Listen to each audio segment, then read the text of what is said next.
The name for your band came from this. Uh, how did your band started and why that song from this? Well, back then, the band Deus meant a lot to all of us, all the members of the band. It was something that, in between all the influences we had, each individual, Deus was, well, common to all of us. And we found out that they had taken their name from a song of an earlier band of Björk, Syracuse. And they had a song called Deus.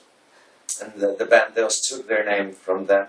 And we thought, well, let's keep on with the tradition. So we went and stole the name, part of the name of a song from Deus, Jigsaw You, and we took the Jigsaw, we added the A, and that was it. And we formed the band, well, out of the sheer, I don't know, happiness of making music. And back then we began rehearsing in a garage, well, pretty much like any other band.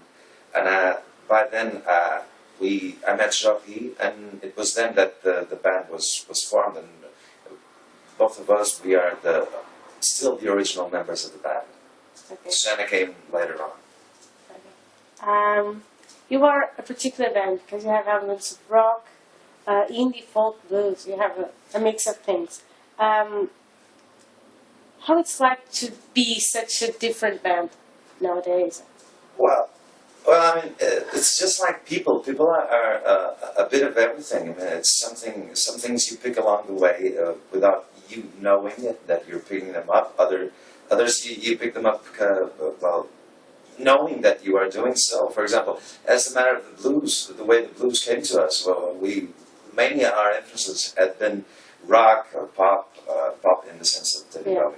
And but at one point we were thinking, what's the music we're making? What's this kind of music we're making? Where does it all come from? So we went for the roots, and as soon as you go for the roots, you go straight to the blues. It's a one-ticket ride to the blues, and from the blues we carry on to folk. That's one of the offsprings of the blues, like pretty much anything else, like Willie Dixon generally says.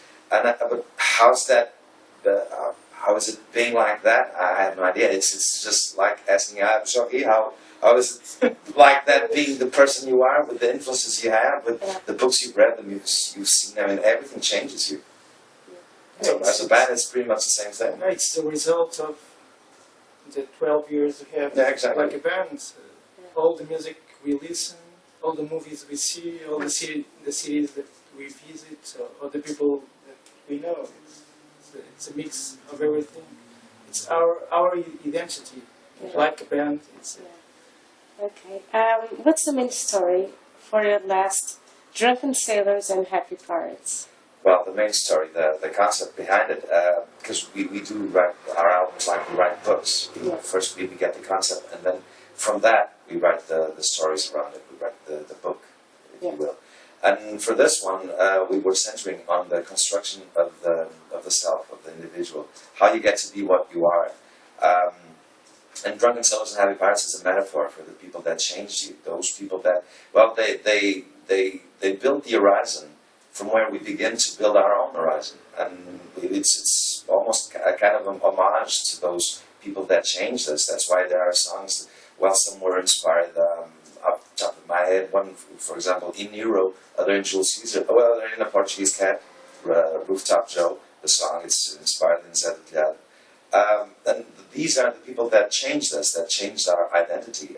Jury generally adds that also cities, they did change us. For example, with the tour we did in 2010, where we went through 12 countries in Europe, Italy was one of the countries that, for me and Jackie and Suzanne, I hope as well, it changed us. And that's why there are, for example, 2 songs of Roman emperors, and there's a third song that will come up as a B-side to a single further down the road that was also inspired in an Italian story. So these are things that changed us. And we wanted to capture that homage to these people. Okay. On your video, even you, everything sounds very conceptual, and for me, and what I've read, it tells a story about an anti-hero. What's the real story about it? Well, the thing is, well, with the videos for this album, since video and cinema is an art we all love, but we do not master. And thus, we had to invite a lot of movie directors for them to understand the concept that I was telling you about, and the concept of the song in itself, and try to translate that into cinema. We told them, do not think of video clips or people raging about with instruments. Just think, how do you convey the story, the story in the song? How does it speak to you and to your own influences? How does that read into the cinema and the script? And it was about 2 days after we sent the song and then the invitation to Diaz. He told us, I got the idea. It will be Western and you'll be the bad guy. And the idea was something along the lines of revenge. Because the song was inspired, in truth, in the Emperor Jules Caesar. And there's a story of them with the pirates and the revenge. Those are all historical facts. And none of translated this idea of the song, the body of the song, he translated that into another era. And that's why there's that anti-hero that's gone and did something bad, and now someone's coming up for him.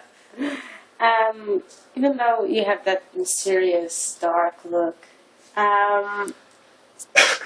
there are some songs that have some kind of positive feeling.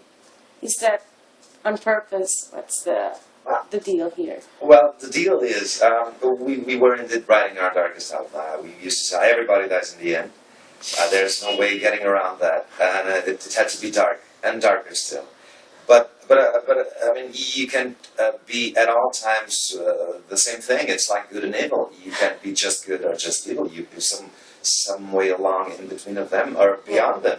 So when the songs will translate that, how you being constructed as a person, how you get up to be what you are. I mean, it's not all good. It's not all bad. It's not all dark. It's not all light. So obviously, there's bound to have some lightness, if you will, in the songs, but some darkness as well, obviously. Yeah, and darkness, it's not the same meaning of negative. Yeah, exactly. It's not the, we don't want to have negative things. Yeah, it's more the ambience or the texture, it's dark, but it's not negative. A bad thing. It's not. I mean, it's generally we say people generally ask us why your love for the sea, and we have to answer. We as people, we are pretty much like the sea in itself, because up to a certain point you can see the sea, you can see everything, you can see the fish going around, like you can see inside yourself. But as soon as you want to go further down, well, then it's all dark, and you can't see anything, even you yourself. And well, songs are like that, and there's a part of bright and a part of darkness. It's natural. It's inherent. Everyone has a dark side. Oh yes.